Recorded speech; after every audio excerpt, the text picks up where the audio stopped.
Despite fearing the very real possibility of an impending firing from a major project, each of the following 10 stars all managed to cling on to their movie roles with 2 resilient hands. I'm Gareth. And I'm Ellie. From Whatculture.com, and here are times actors thought they were fired for sure. Robert Pattinson, Twilight. There was a time when Robert Pattinson's ability to imbue a real sense of darkness into his roles very nearly cost him his spot in the film that put him on the map, Twilight. Speaking to Howard Stern, Pattinson revealed years after his time as the largely serious Edward Cullen that, early into the shoot of the first vampire romance-heavy fantasy film, he was at risk of being given the boot due to not giving the performance the producers wanted from him. In short, they wanted a bit more levity. He was even given a copy of the original book with all the times Cullen smiled highlighted within. Even with all that in mind, the actor still thought his job was safe. That was until his agent told him, "You have to do the opposite of what you're doing now or you're gonna get fired today." Sure enough, our Pat lightened up a little in response to this advice, despite the fact the series is still widely known for its brooding gang of vampires and werewolves. Jamie Lee Curtis, Halloween.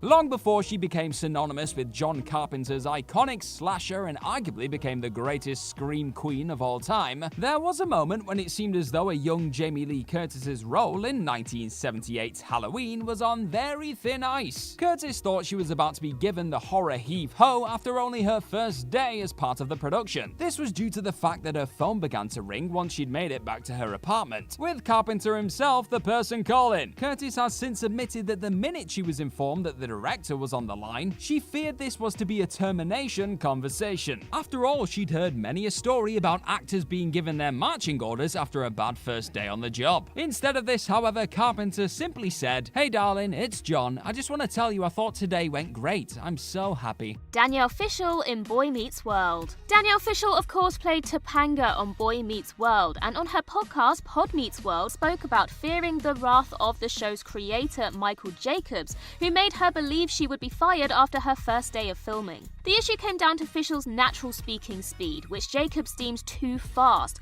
resulting in him growing extremely frustrated and giving her a humiliating chewing out in front of other cast members. According to Fishel, Jacobs said to her and her mother, "All I know is if you don't come back tomorrow doing this entirely differently, you are also not going to be here." Fearing losing her job, Fishel and her mother stayed up all night going over every line of dialogue as her mother coached her to speak more slowly. It ultimately paid off as Jacobs praised Fishel on set the next day. Fishel added that the incident still affects her to this day, while noting that she was sweating profusely while retelling the story. Johnny Depp, Pirates of the Caribbean.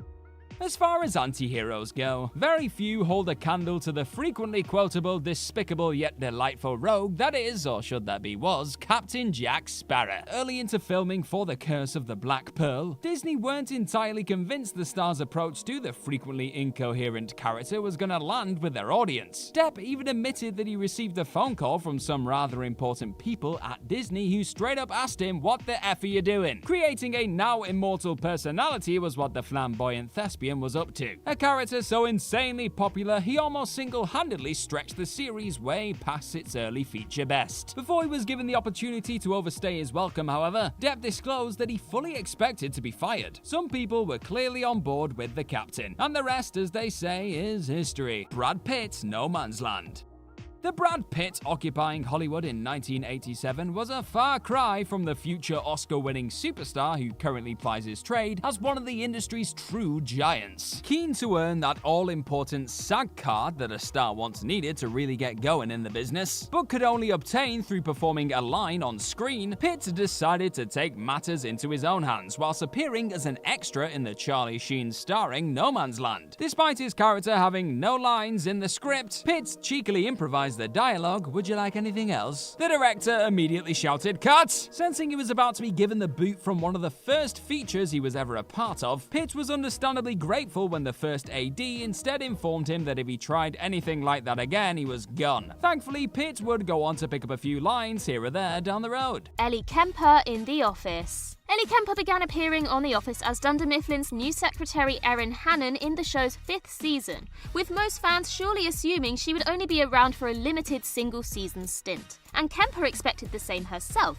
having originally been contracted for just 4 episodes at the end of season 5. Yet even as her part was extended, Kemper kept fearing the moment she would be let go. She said in an interview with the AV Club, originally the character was written for 4 episodes, and then they kept her around for 2 more. Then by the end I was like, it seems they're hinting that this character's going to stay in the show. So I don't really know how it happened besides extraordinary good luck and timing. I was just waiting for them to be like, and unfortunately Erin has to go. But there wasn't any hint of that. I guess that's the fear of any sitcom or any show, that your character will leave. In the same interview, which took place after season 6 had finished airing, Kemper added that she continued to fear being fired even once her role in the ensemble was firmly regimented. She continued to say, I do still have a fear of getting fired. Even when I had to leave for a funeral, I was like, I shouldn't ask them. I don't want to ask them. I don't want to bring it up. I'm new. Of course, they were, like any human being, very nice and understanding, and they let me go. Ultimately, Kemper ended up sticking around until the show's 9th and final season.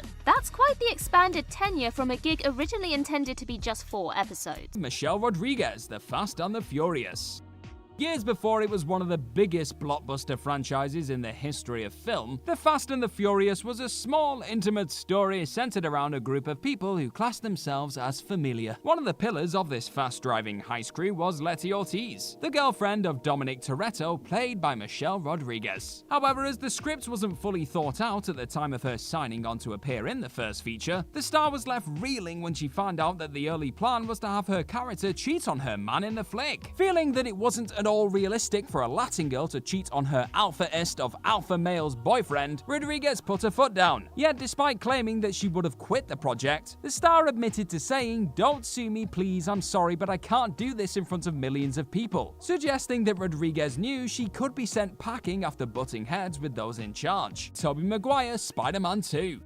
After starring in one of the films responsible for the current period of cinematic superhero riches we're now experiencing on a yearly basis, you'd think that Tobey Maguire would have jumped at the chance to step back into Spider-Man's shoes for a sequel. The star sensed an opportunity to bring in a little more dollar after witnessing the undisputed success of the first Sam Raimi Spidey flick. So Maguire attempted to play hardball, stating that he'd suffered a rather nasty back injury whilst filming Seabiscuit. After the actor's publicist released a public statement claiming as much, Sony Pictures decided to call his bluff and met with Jake Gyllenhaal about taking over the role. As you'd expect, this move was the sort of wake-up call that forced Maguire to backtrack. He would eventually be welcomed back by Sony, but not before he apologized for his actions and was put through an intense physical examination. Nicola Coughlan in Bridgerton. Nicola Coughlan plays the breakout character Penelope Featherington on Bridgerton, yet shortly after being hired for the gig seemed to suffer from a major bout of imposter syndrome.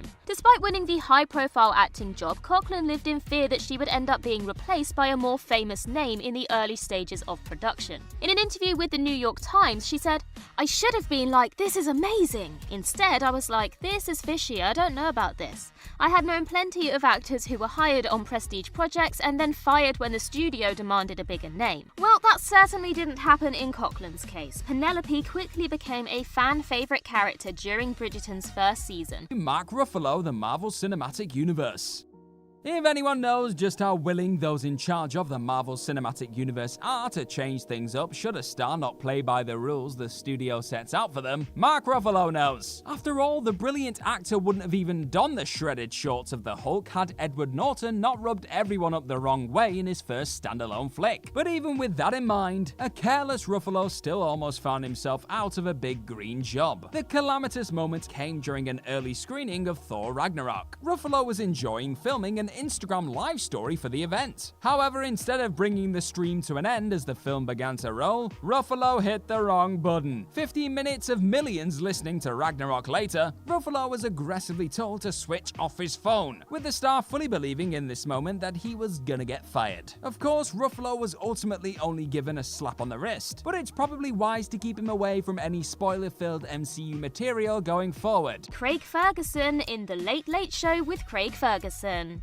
Actor-comedian Craig Ferguson began hosting The Late Late Show with Craig Ferguson in 2005 and barely 2 years into the job feared he might be let go by network CBS after making the bold decision to go off-script regarding a monologue he deemed inappropriate. In February 2007, Britney Spears famously shaved her head while in the midst of a mental health crisis, as proved easy fodder for a bevy of less compassionate TV entertainers. And though Ferguson's writer's room had prepared a list of the expected light-hearted jokes at Spears' expense, he ultimately refused to tell any of them, opting to instead write a deeply personal monologue about Spears' situation. The monologue saw Ferguson flatly declare that he wouldn't be making any jokes about Spears, while speaking about his own struggles with substance abuse and calling for empathy from the mainstream media. While Ferguson's speech was well received at the time and has gone viral several times in recent years, he believed it might also result in his being dismissed from a talk show where he was expected to make light of current affairs. He said in a recent interview, "I thought at the time that I was giving my resignation monologue. I thought they're going to fire me for this. And actually the opposite happened, and everyone seemed to be very happy about it. I never heard anything negative from anybody at the network or production company Worldwide Pants, but I was convinced at the time that I was getting into trouble." Hugh Jackman, X-Men. It's pretty much common knowledge at this point that Hugh Jackman's performance as Logan/Wolverine in 2000's X-Men was the result of a last-minute casting change. What you may not know, however, is just how close the star came to having his particular Weapon X experiment scrapped upon finally joining the production. After flexing his mutant muscles early on, Jackman later revealed he was told that things weren't really working out as they hoped, and he admitted, "I was about to get fired from my first Hollywood movie, the biggest of my career." One bout of Olympic-level whining to his wife later, though, Jackman was reminded to trust his instincts. The star did just that, and after appearing in a whopping 9 X-Men features, went on to become arguably the most important piece of Fox's mutant universe. Nicholas Lyndhurst in Only Fools and Horses. Though it's impossible to imagine anyone but Nicholas Lyndhurst portraying Rodney Trotter on legendary sitcom Only Fools and Horses, Lyndhurst fully expected to be let go from the job while shooting a classic episode from the second series. A Touch of Glass features an iconic closing gag in which a priceless chandelier falls to the floor and smashes, and during a recent BBC retrospective on the show, Lyndhurst recalled that it nearly cost him his job. Though the production obviously didn't use a real irreplaceable chandelier for the scene, the replica nevertheless cost around £6,000, and as a result the production had just a single one made. And so director Ray Butt gave Lyndhurst a stern warning, saying, "If you laugh when it's dropped, we've lost the end scene. If we've lost the end scene, we've lost the episode. If we've lost the episode, we've lost the series because the BBC will only transmit 6. So if you laugh when that drops, I will fire you." Lyndhurst added that Butt was looking daggers at him during the shoot, which required him and co-star David Jason to stare at each other in stern silence for 30 seconds after the chandelier dropped. Yet, as it turned out, it was director Butt who struggled to maintain his composure, resorting to stuffing a handkerchief in his own mouth in order to prevent himself from laughing. Understandably, Lyndhurst was incredibly relieved when the 30 seconds were up and he didn't blow the take. But little did they know they'd just created what would become one of the most unforgettable moments in British sitcom history.